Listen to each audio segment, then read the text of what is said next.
Bonjour à tous. Bon, paysage inhabituel pour cette vidéo. Je ne suis pas dans mon studio parisien, mais dans mon cher Béarn. Et donc, vous voyez derrière moi les montagnes des Hautes-Vallées béarnaises. Je ne viens pas vous parler du Béarn, néanmoins, mais de l'Alsace. Et plus précisément d'une campagne de communication qui a été menée en Alsace en 1945 avec un slogan précis que je vous montre. Voici l'affiche. C'est chic de parler français en bleu, en blanc, en rouge. Cette campagne, cette affiche, elle symbolise la politique de propagande linguistique, il n'y a pas d'autre mot, qui a été menée par la France après-guerre dans cette région germanophone. Rappelons le contexte, l'Alsace a été annexée par Hitler entre 40 et 45. Hitler y a mené une politique de germanisation forcée en interdisant le français. On pouvait supposer que la France, à la libération, ne suive pas la méthode du régime hitlérien. Eh bien, peine perdue, malheureusement.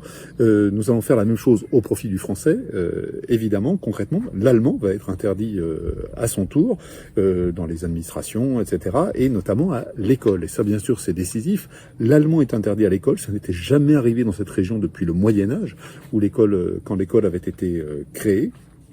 Et l'allemand est interdit alors que les enfants, c'est leur langue. L'alsacien, c'est une forme de l'allemand.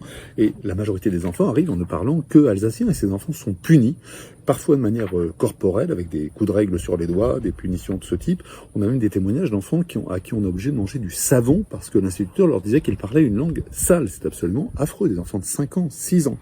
Cette politique va avoir un effet, et la campagne que je vous ai montrée a l'air comme ça anecdotique. Elle ne l'est pas, parce que quel est le message implicite? S'il est chic de parler français, c'est qu'il n'est pas chic de parler alsacien. Et en fait, on construit comme cela une opposition binaire entre le français, qui est synonyme de modernité, de république et d'ascension sociale, puisque c'est la seule langue de l'école, donc des diplômes, et l'alsacien, c'est le contraire, c'est la rusticité, c'est la nostalgie du régime hitlérien, laisse-t-on entendre, et puis c'est l'échec professionnel, puisque vous ne pouvez pas avoir de diplôme en alsacien. Et ça conduit, cela c'est très bien documenté par les linguistes, à développer un sentiment que l'on appelle la honte de soi, qui entraîne des conséquences psychologiques assez graves.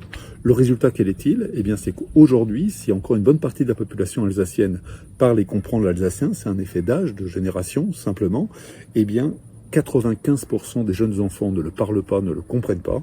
Prolongez les courbes, l'alsacien est menacé de disparition dans quelques décennies si la France ne change pas sa politique linguistique, ce qui est une synonyme d'uniformité culturelle. Il est encore temps de changer, c'est le message que je délivre souvent, mais il ne faut pas trop tarder. Plus de détails, comme d'habitude, sur la version écrite de la lettre d'information de l'Express, avec des petites voitures qui passent derrière. Oui, c'est pas complètement perdu quand même, le Béarn. Je vous souhaite une excellente semaine et je vous dis à la prochaine fois.